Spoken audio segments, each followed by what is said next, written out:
salut demeure chaste et pure. Bonjour Frédéric, on est en scène de répétition et tu es en train de travailler actuellement sur ta nouvelle création. Peux-tu nous parler du texte que tu as choisi pour faire ta mise en scène cette année ? Oui, j'ai choisi cette année un texte de Georges Feydeau, qui est grand comique français, auteur de comédie française fin 19e, début 20e. Voilà, c'est une sorte de patrimoine du rire, du rire français. Et c'était une envie qui venait de différents endroits. D'une part, c'était une envie de fêter le lieu, un peu avec une comédie disons tonitruante et qui utilise le théâtre dans différents de ses aspects, et puis aussi une envie de fêter un peu les acteurs, parce que Feydeau, c'est surtout un désir d'acteur, c'est un peu une sorte, comme on dit, de Mont Ventoux de l'art dramatique, je sais que tu l'attendais, et voilà, un peu unique d'ailleurs, les acteurs aiment jouer Shakespeare, Tchekhov, Molière, tout ça, mais Feydeau, c'est une sorte d'exercice de style, un mur qu'il faut franchir, et certains savent le jouer, d'autres ne savent pas le jouer, n'y arrivent pas, et voilà, c'était une envie de passer cette épreuve avec eux. Justement, là, tu parles d'acteurs et d'un texte qui est fait pour les acteurs. De quelle équipe tu t'es entouré pour cette création ?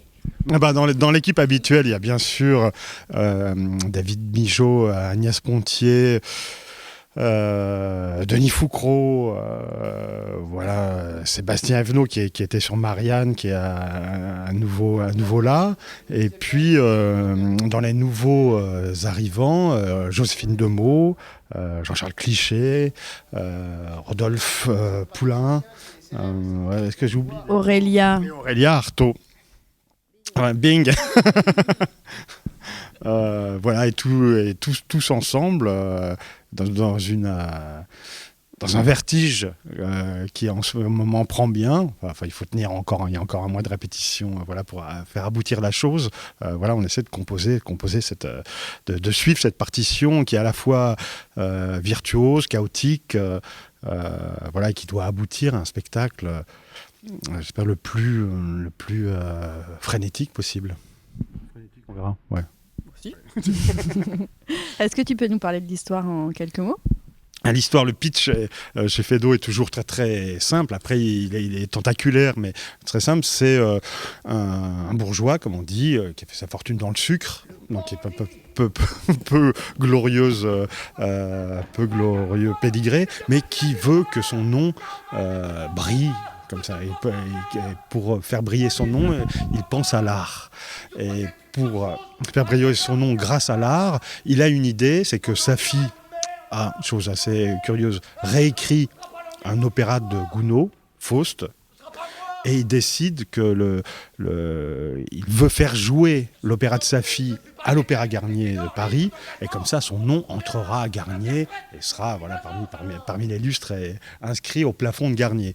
Et pour cela, il a une astuce infaillible, c'est acheter le talent, comme un agent, acheter le talent d'un jeune ténor de Bordeaux qui monte très fort, et de monnayer, tu comprends, tu suis ? Ah bah bien sûr. J'attends juste la bande dans le placard, pour l'instant on l'a pas. Et de monnayer ce talent à l'Opéra de Paris en disant, vous aurez ce ténor chantera chez vous, si et seulement si vous montez l'opéra de ma fille. Et sur ce, ça c'est la première page, une fois qu'il a exposé sa stratégie, sonne à la porte un gars qui dit venir de Bordeaux. Après c'est l'art de Feydeau, du quiproquo, du malentendu, tout ça, mais pendant 1h30, il pense que ce gars est un chanteur magnifique alors que c'est une casserole et que ce n'est pas du tout le chanteur qu'il attendait. Tu parlais tout à l'heure aussi de l'envie d'utiliser ou en tout cas de faire vivre le quai pleinement. Est-ce que tu peux nous parler de l'idée que tu as eue autour de cette mise en scène ? Oui, ça se passe à différents niveaux. D'une part, moi mon choix s'est arrêté, mon goût pour Feydeau s'est arrêté sur cette pièce particulière parce que, comme tu le laissais entendre, il n'est pas question même s'il y a ça, que d'adultère, d'amant dans le placard, de surprise. Voilà, il y a ce qu'il faut, mais aussi il y a une autre veine qui est l'opéra qui traverse la pièce, et donc dans cette salle. la salle 900 du Quai, où on peut où on fait de l'opéra et du théâtre. Voilà, c'était une manière de marier tous les avantages techniques de la salle, les possibilités techniques de la salle, la fosse d'orchestre, les cintres, avec du grand décor et à la fois faire du petit théâtre avec du grand décor. Ça me plaisait de jouer avec la technologie qu'a cette salle-là. Et en plus de ça, pour faire des liens entre les différents espaces du quai, oui, j'ai imaginé, ça se charge à moi de le réaliser, dans un premier temps qu'il y ait une sorte de levée de rideau autour d'une patinoire qui est installée dans le forum, une levée de rideau, et que le spectacle, comme ça, glisse d'une certaine manière du forum vers la salle. Maintenant, il faut le faire. J'ai envie de dire à bientôt, Frédéric.